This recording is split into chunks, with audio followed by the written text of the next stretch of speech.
Welcome back to The Comfy Chairs, a podcast from 123 Limited. This is your host, Kate. I've had the pleasure of hosting Amber Johnson twice this year for in-depth conversations about the power of questions and the practice of appreciative inquiry. By their very nature, questions and inquiry involve other people in conversation. My guest today is a colleague of Amber's, so it seems logical for us to explore what can happen when leaders engage their employees in conversation and invite them into the process of co-creating the work experience.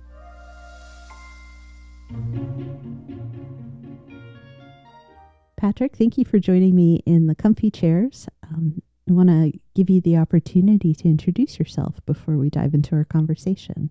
Thank you, Kate. I appreciate the opportunity to speak with you today. As you mentioned, my name is Patrick Farran. I am the co-founder and CEO of Lucem Group. Grew up in the Chicago area, now live in Indiana with my wife, and we've got 2 young adult children. I'm happy to say more as relevant here, but we do a lot of organizational development work and executive coaching in my work. Yeah, I was really pleased to hear from you after Amber Johnson appeared. One, she's so charming. Any colleague of hers is someone I want to meet. But having the opportunity to do a deeper dive with another organizational development professional into these important topics around how we engage employees from a leadership and organizational perspective into what the workplace and the workplace experience is like.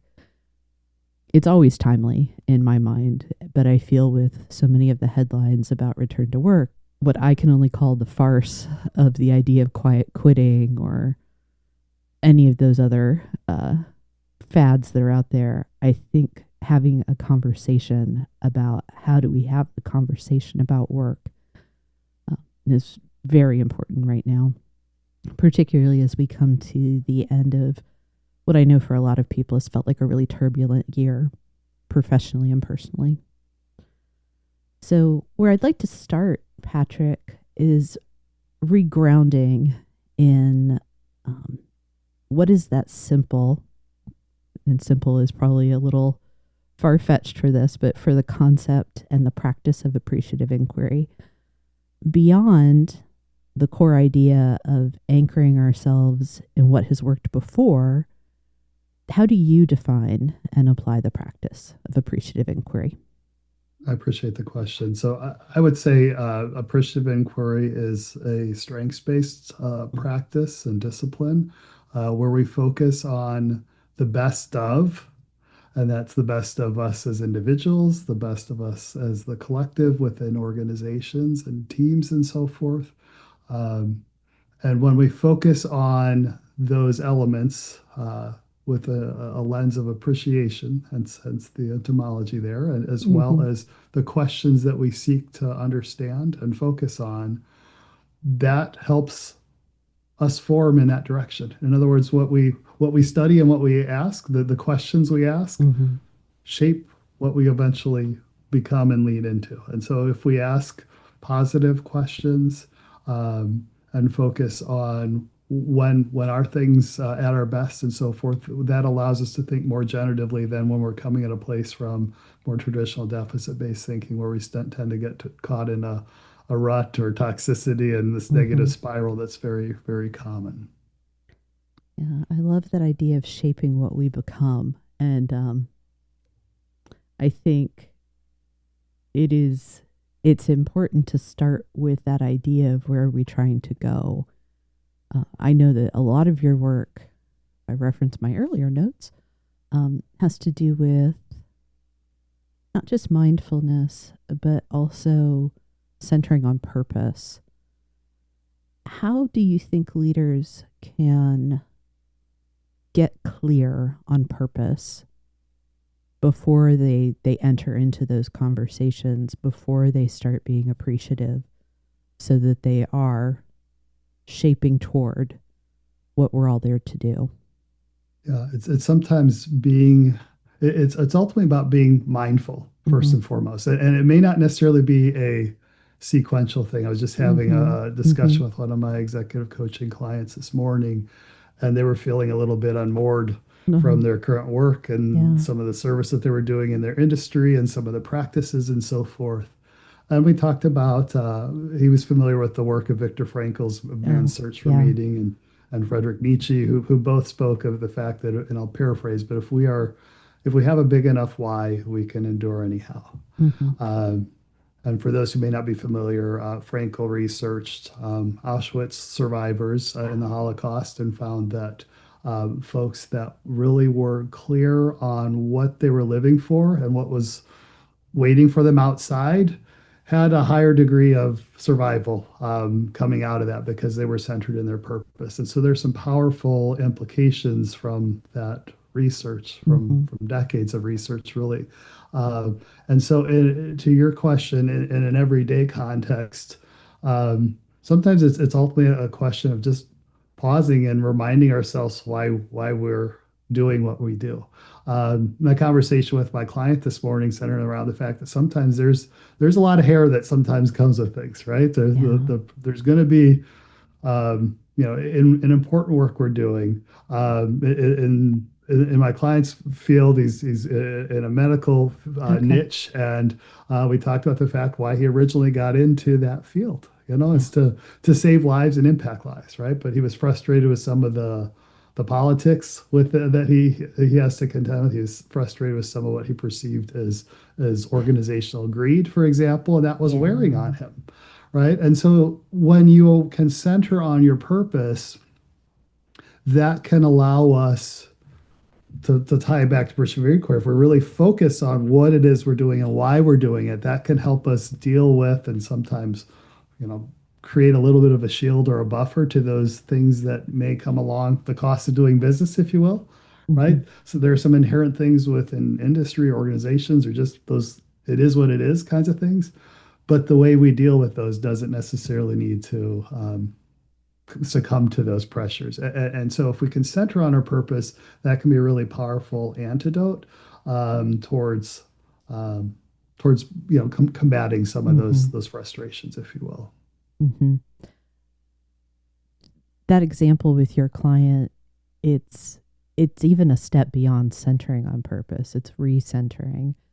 I think it's Exactly. important for us to acknowledge how iterative um, all of this is. The appreciative inquiry, focusing on purpose, searching for meaning. It's not one and done. Correct. And recognizing that that purpose can evolve over time as well. And that as we are looking back in order to create whatever is new, we'll have more and more data and hopefully more and more success and wins and good things to build on. So it's this very you use the term generative thinking. It's also very evolutionary and Hmm. revolutionary, and it's about continually bringing forward what matters and where we have been our best Right. as well. Now, you mentioned you do executive coaching. Um, you have. I'm really excited for you in this. You told me when we first met that you were in production on a book called The Intentional Executive. Mhm. And we'll have some time because I do want to hear more about the book itself. But that idea of intentionality, I think, is central to our conversation today because co creation, our topic, it does require a leader to proceed with intent and for clarity and with clarity. So, what I'd like us to move our conversation toward is this idea of kind of what is co creation? Why does it, I'll be bold and use the word demand, intentionality? Um, and then I'll reiterate this, not to worry, but what are the mindsets that will support a leader in those efforts? Yeah, great questions. I think I'll start with the fact, the mindset piece, if I Mm, can yeah, here. yeah. The I think it's really important to understand explicitly, and we know this implicitly when we think about it, but to really name this explicitly, that people support what they help to create.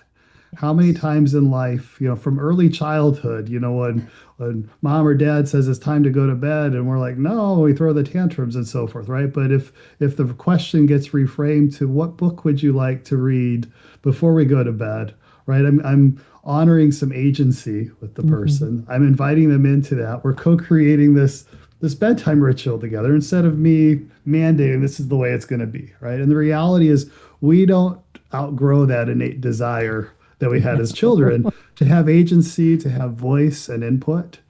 And just to, it's a little bit, just to preempt sometimes there's a sense that co-creation might be a little bit woo woo, or there's Mm-hmm. some of the objections that we'll hear is that it takes it takes a lot of time. Yes. And the reality is, in my experience, is if you don't take that time up front, you pay for it on the back end with Mm. cleanup on aisle seven, if you will, right? I love And that. so when you invite voice, it's not to suggest that everything is going to be a democracy necessarily, right? But when you allow appropriate opportunities for people to express themselves, provide input to processes, input to meetings, input to the way they do the work, et cetera, that can manifest in any number of ways across a broad continuum of practices. Yeah. That honors your human dignity, first and foremost. It What a allows radical novel idea, concept, Patrick. right? Yeah. Especially in today's ethos, right? For sure. And it can be done in very simple, everyday ways, but Mhm. honoring people's human dignity, giving them agency, giving them voice. And the reality, the business benefits, it makes, the formal leaders' jobs easier in the long run, right? Because like, once again, people support what they create, and they'll go to battle for those things, right? Because Mhm. that's their baby that they put that input into. Whereas if we develop things in a vacuum without that input, people aren't bought into it and so forth, Yeah. right? It's a go fast to go slow. Exactly. And, or rather, a question I would have for the leader that thinks, well, I don't have time to engage my employees in X, fill in the blank, whatever it is. I get really curious then, well, what do you think your job is if Right. it's not to do that? And I do think the work environment has created, we've glorified the player coach, right? We have overloaded managers with individual contributor responsibilities, and it's made it so easy for managers to do this very human thing of forgetting that their core job is managing people. People are not the interruption, that the work of leading is to get people engaged in completing the process, the product, the effort. And there are going to be some environments where you may not have the time, but those are going to be few and far between and not common to most industries. So I just revisited uh, my very second episode that my husband joined me for to talk about high reliability practices. Mm-hmm. He came out of the nuclear navy. There are times in settings like that, healthcare, aviation, uh, sometimes like construction and other things where we are talking about, human life, where maybe we don't have the opportunity to really like dig into the how are we all going to do this. Absolutely. If my plane's going down, I want the pilot to take charge and get us there. Right. Exactly. Exactly. But again, that's few and far between, Right. and it's not every industry. So I think one of the mindsets I would um,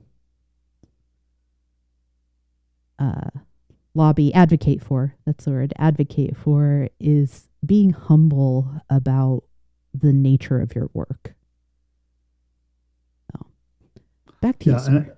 and I'll add that, to that when we have that humility as leaders, that we don't have all the answers, it's liberating, So liberating. right? Instead of putting that pressure that many of us do, to invite folks in and just acknowledge that's a great question. I have no idea Let's figure it out. What do you think? Mm-hmm. Right? It's one of the simple everyday things we can do to invite co-creation is instead of presenting a solution, present the challenge and invite input. Yeah. Invite their perspective. Yeah. It's such a simple but overlooked piece, and we often tend to solve for folks, and that's we derive, take away their agency when we do Mm-hmm. that. So. And the irony is, if the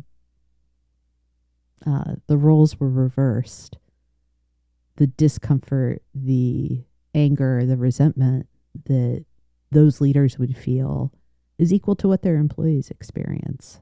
For sure. Yeah. Let's not helping either party out. No, definitely not.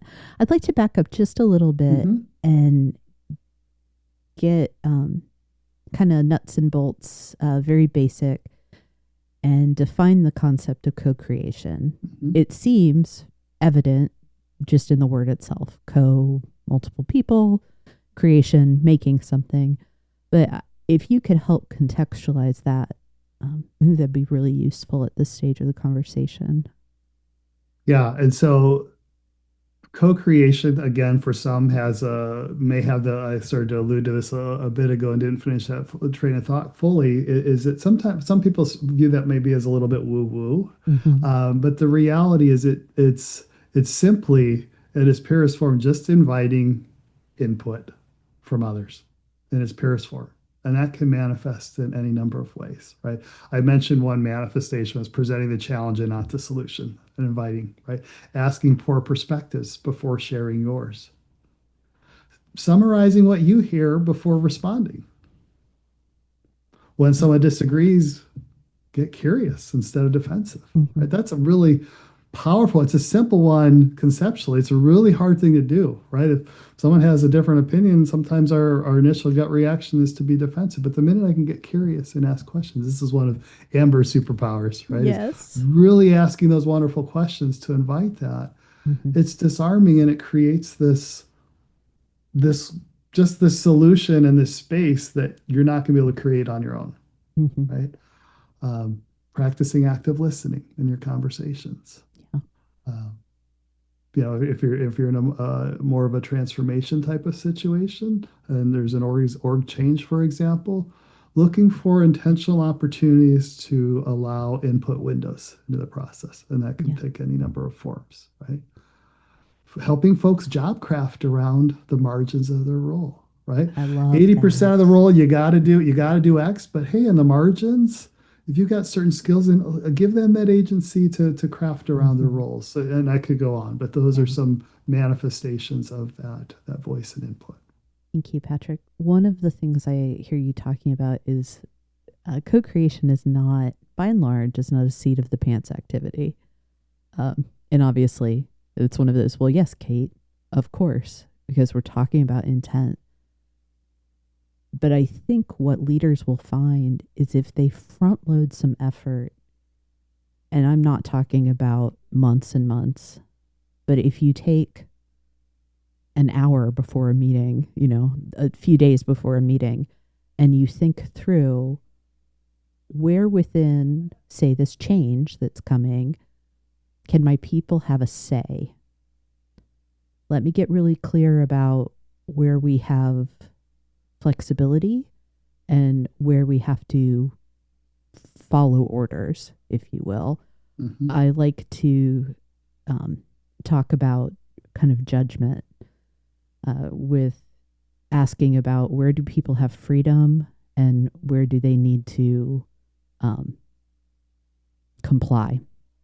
Essentially, it's like, I also have a healthcare background. So one of the easiest things in talking about sort of broad changes a lot of times was for us to talk about what dress code looked like. If everyone has to wear closed-toed shoes, well, that's where your freedom kind of ends. You can't wear open-toed shoes because there is a rationale for it. It is for your safety. It is for reduction of infection possibilities. But you have freedom in the type of closed-toed shoes that you wear. I'm not going to dictate color. I'm not going to dictate brand to you. So work within these boundaries and have choice then. And I think that's the effort that I want to see intentional leaders make during change, is get really clear for people, not just the you have to do things, but here are the bounds of your agency, Agreed. to use your language. I think the other thing I'll add is in addition to that practice, adding voice to a process. Mm-hmm. Articulate, here's what the process is going to entail. So you're being intentional with that process, you're communicating that process, you're letting folks know what to expect. And you might say, right, we want to hear your input. We can't Mm-hmm. promise we're going to be able to implement all your ideas necessarily, but we want to hear that. And that's important to us. And here's Mm-hmm. what that's going to look like. Here's how we're going to process it. Here's what you can expect thereafter. And just being explicit about that goes a long way in mitigating a lot of that It angst that does. otherwise gets churned up. Well, and being prepared when you do that to do the final follow up. We kind of forget sometimes. I know that I have been guilty of this, of asking for the input, taking what I can on board, having to set the rest aside, and then not, I know this is a bit of a cliche, it's kind of business jargon, but not closing the loop Mm-hmm. to say, let's come back and I will tell you what's happened as a result of your input, and I will give you what rationale I can for why Mm-hmm. the other has not been taken on board.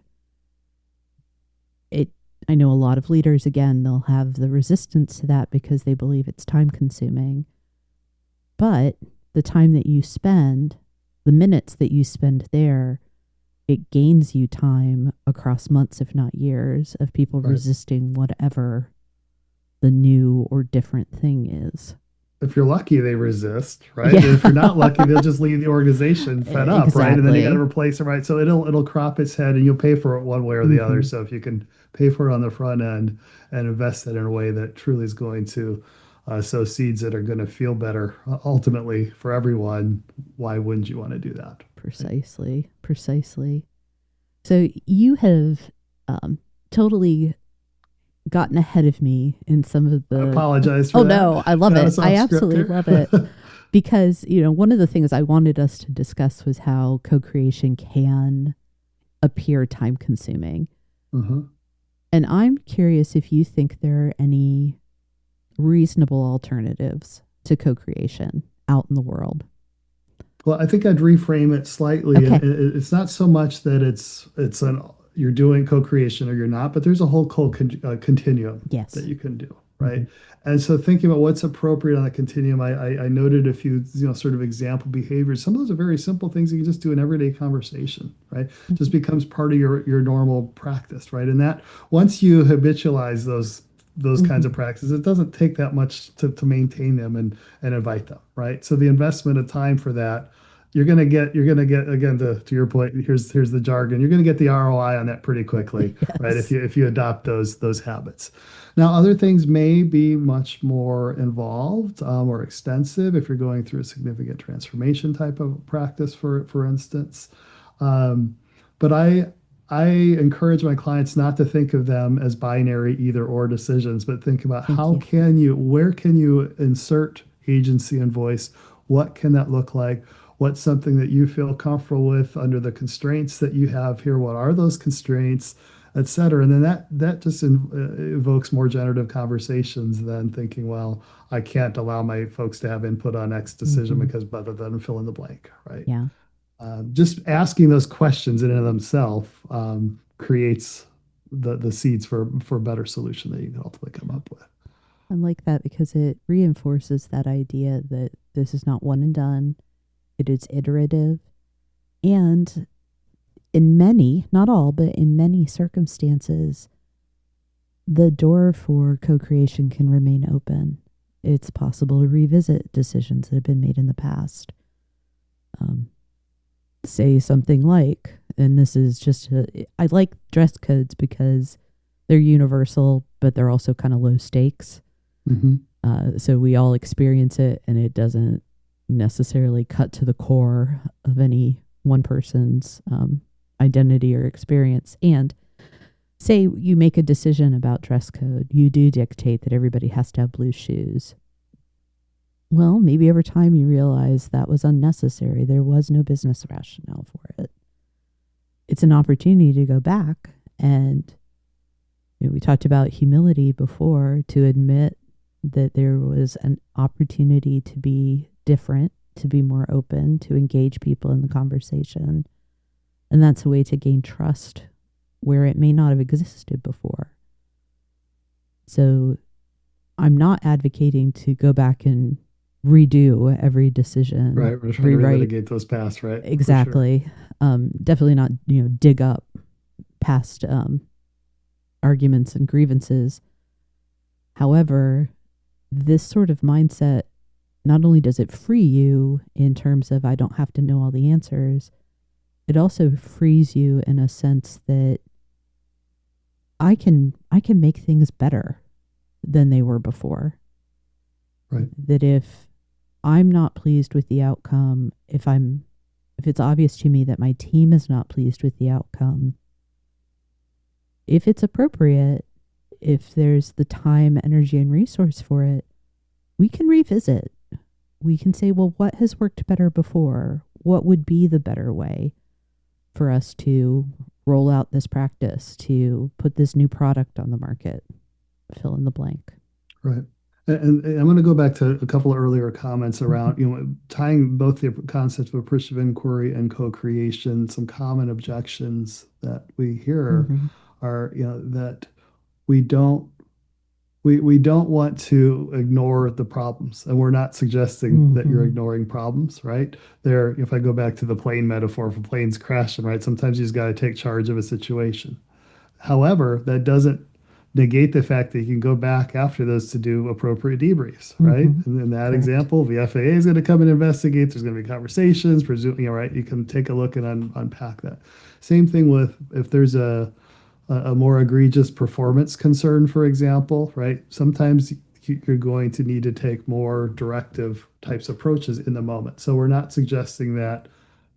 Let me say it this way, it's contextual, right? So you need to use good judgment, but there's more times than not, there's an opportunity to do things on the back end if we didn't do it on the front end. I agree. And the other thing that I'll add is when we think ahead to what caused some of those challenges in the first place, when we focus on the strengths, Peter Drucker has a great quote, and I'm going to paraphrase it slightly, but his quote is something to the effect that the central task of leadership is to manage strengths such that weaknesses are irrelevant. And so the vast majority of the problems that we tend to experience with, whether it's a performance issue with an individual or with the team, et cetera, can be mitigated if we're setting folks and teams up for successful situations based upon their strengths. And oftentimes then it sort of negates the fact that, well, if I'm not good at X, can you ask someone else to do X and me to do Y, right? And plenty of times that's the easy answer, but we often we put people into situations. Again, we don't allow them input to say, hey, that's actually not my forte. I'd be more energized by such and such here. And when we can honor that, the reality is some of those things that we would otherwise set people up for are negated as issues anyway, because we're aligned with their strengths. Yeah. You raise a really good point too, Patrick, that I want to highlight. Neither of us are advocating for only use appreciative inquiry. Correct. The goal is for this to be a well-loved and well-used tool in a leader's kit. Because and co-creation as well, if we lump them together as kind of fraternal twins, that yes, you may need, based on the context, circumstances, all the things that can influence the choices you make of how you're going to proceed as a leader. You may need to do other things. And co-creation through the process of appreciative inquiry is going to get you good results when it's applied consistently with care. Indeed. And with respect as well. And that's something that just resonates for me earlier when you were talking about dignity and respect. Not is it just something that I personally value, being able to receive and to give other people.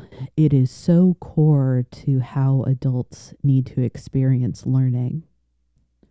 And while I have a bias around this as a learning and development professional, so much of work is about what are we learning.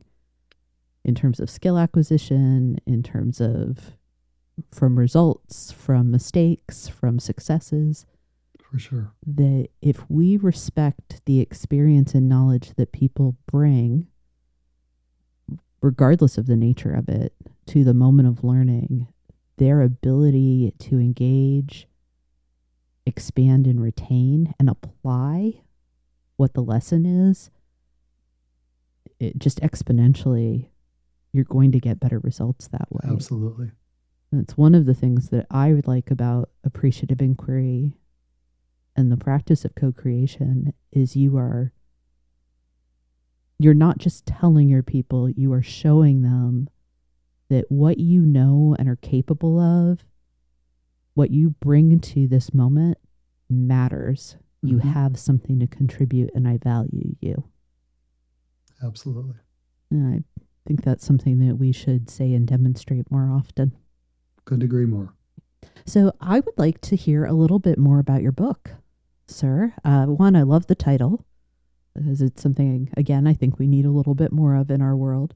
And I'm excited to hear that you have a book coming out into the world. That's always exciting. Great. Well, I appreciate the opportunity. And I'll just add that the subtitle, which will lend a little bit more context, is it's a purpose-driven playbook to transform your leadership, your teams, and your results. Right. And so the central premise is that if you're intentional about the various practices, my co-author Melissa Norcross and I, we did our PhD work together in the Center for Values-Driven Leadership. That's where we met Amber some 10 years ago in that circle. And so we've distilled a lot of the best practices from decades of research that has preceded Mm-hmm. us, our own research and our own experience with executives in a number of contexts, and provided different frameworks, different stories to consider, a number of different reflection exercises, both for individuals and teams. We've built a pretty comprehensive tool set in the appendix that we use in many contexts with our clients that we wanted to make accessible for folks that they can sort of pull things off if they need to come up with common mission, vision, values, for example, on their Wonderful. team. Here's a framework for doing that. If you need to think about you may have heard the concept of developing user manuals, for instance, and that's Yes.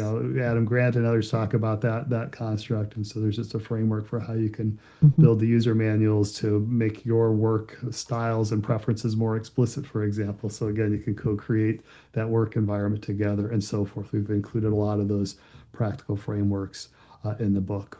Oh, that sounds fabulous. And you're expecting it to be out early next year, right? Yeah, we should be early 2026. We're in our pre-launch campaign right now, and Wow. so that'll be out and available shortly thereafter. Congratulations. Thank you. I appreciate that.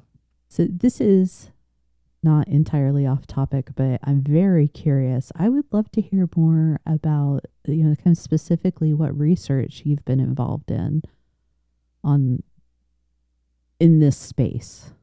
Yeah, so I actually did my dissertation research on appreciative inquiry, Okay. and married that up with a research question around work meaningfulness.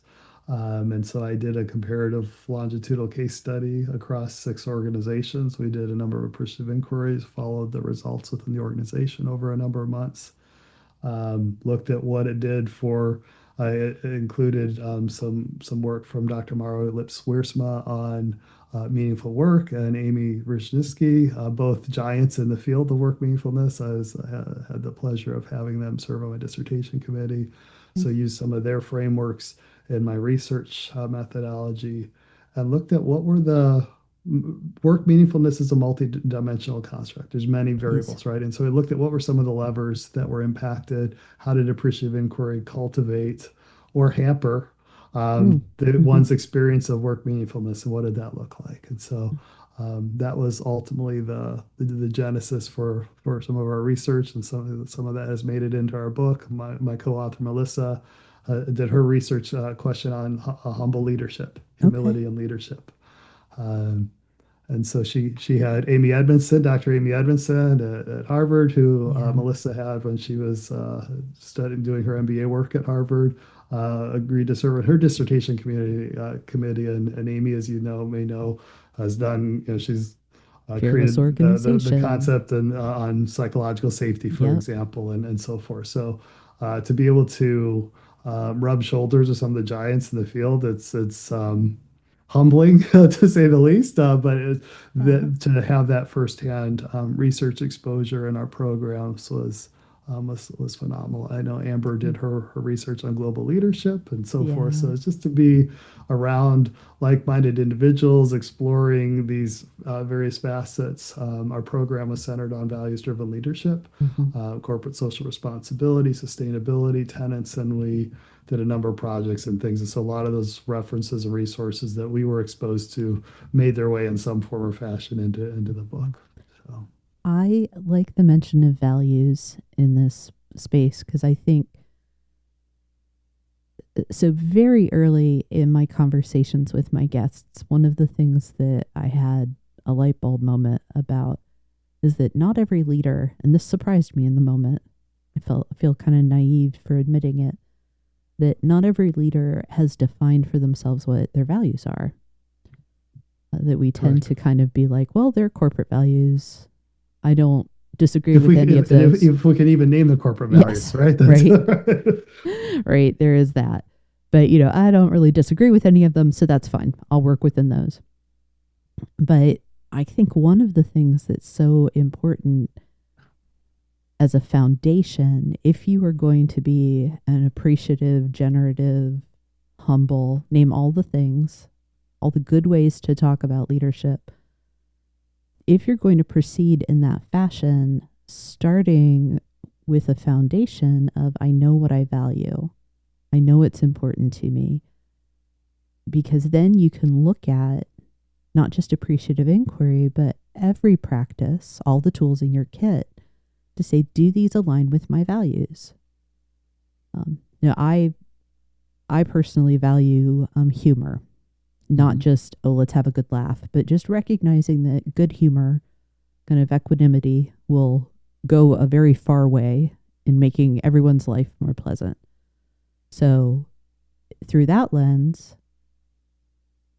does this match? Does this fit within my values?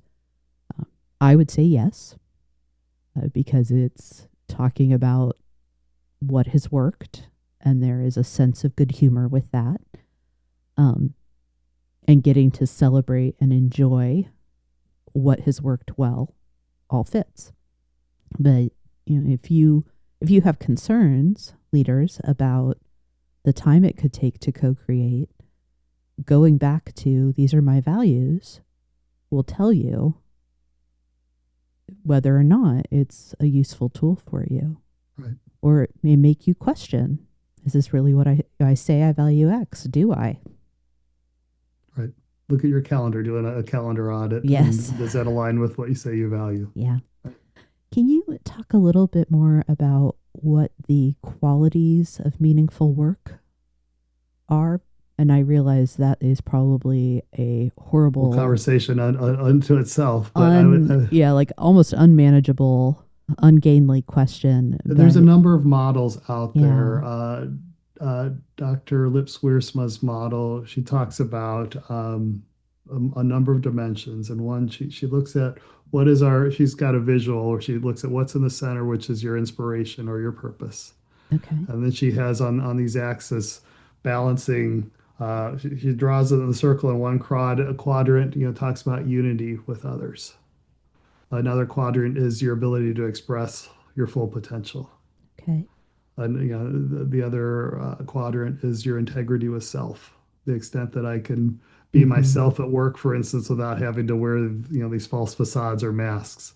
Um, did I say service to others, unity, service to others? I think I didn't Mm. mention that's the other quadrant that I didn't mention, right? And on those axes, she talks about the importance of on one axis, it's a balance between self and others.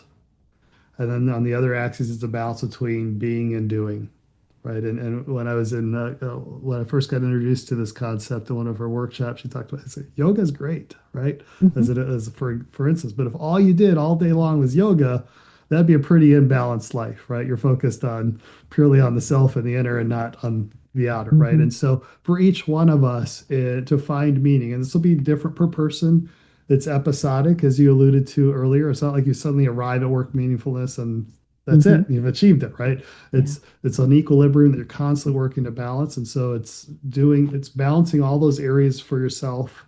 And how are you, are you be able to express and challenge yourself and grow in intellectual ways, et cetera, to express your full potential in an appropriate way for yourself? Do you feel like you can be yourself at work? Mm-hmm. Do you have a sense of service to others? And do you feel unity with others, right? And that Okay. can all manifest in very unique and different ways for one another. And so it's a very helpful model to explore a very uh, complicated, multi-dimensional construct. Yeah, it is. It's again kind of unwieldy. And that sounds like it's a good way to get your arms around it. So I am personally of the opinion that a leader or leadership as a body does not bear sole responsibility for things like how meaningful is my work. I think the employee has a responsibility 100%. to understand that. But in your experience, in the research as well, what, I don't want to say like what percentage does the leader own, but what is the type of influence that a leader has on a sense of meaning for their My employees? personal position would be that the leader's responsibility is to help cultivate the environment Okay. to support that because that's going to manifest differently for folks. And you remember those cheesy L. Ron Hubbard Dianetics commercials back in the day, Yes. right? It's sort of I like am that's that in the old. book, right? It's page such a right. We're dating ourselves here, but for those who know the reference, right? A lot of these things we talk about in our book, right? What is the responsibility of Okay. leaders? You're exactly right. We, our all of us have a responsibility for our own meaning, Mm-hmm. but it's making sure that we create conditions where we're treating folks with respect and agency, giving them voice, giving them Wonderful. appropriate support, but also challenging them, Mm-hmm. right? Helping them to grow, being receptive to growing yourself, and all those good things. So those are the kinds of topics that we explore at length. We have a good amount of breadth as well as depth in some of Yeah. those concepts that we explore.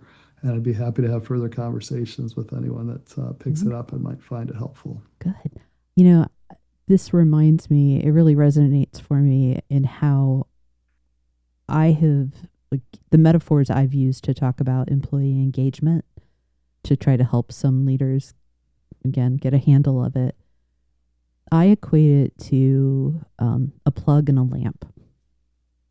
Say more. That we need, that our responsibility as an organization is to ensure that the outlet is well maintained and that the power is on, right? We've paid the bills. There's definitely electric coming into the house. The employee brings their lamp. Mm-hmm. And what we ask of them is that it's in good working order. The leader is there to show them this is where you put the plug in. Mm-hmm.